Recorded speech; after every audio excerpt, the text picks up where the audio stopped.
స్త్రీ పుట్టుకతోనే పరిపూర్ణురాలు. స్త్రీయే కల్పవృక్షం.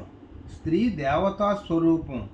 స్త్రీ లేని ఇల్లు వల్లకాడుతో సమానం అన్నది పెద్దల మాట. అయితే ఇప్పటి కాలంలో స్త్రీలున్న కుటుంబాలు కూడా అస్తవ్యస్తంగా మారిపోతున్నాయి. కారణం ఏమిటంటే స్త్రీ ధర్మాలను మరిచిపోయి చరించడం వలన మాత్రమేనని నా అభిప్రాయం. స్త్రీ తనను తాను మర్చిపోయింది.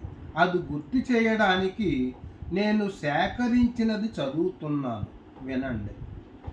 చాలా సంవత్సరాల క్రితం సృష్టి జరిగాక తొలుత పురుషుడికి ప్రాణం పోశాడు బ్రహ్మ. అయితే పురుషుని ఆవేదనను అర్థం చేసుకున్నాడు బ్రహ్మ. కానీ అప్పటికే స్త్రీని సృష్టించడానికి భూమి మీద ఏ ఘన పదార్థము లేదు.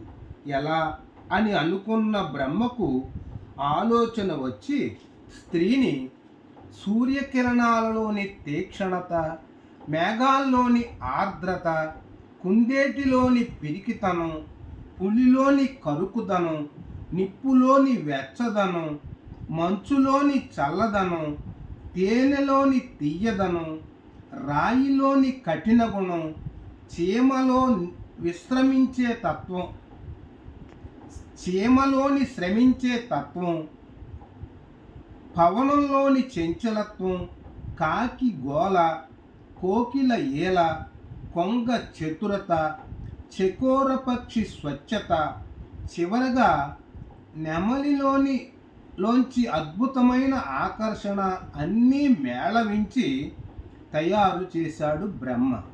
ఇది స్త్రీ విశ్వరూపం.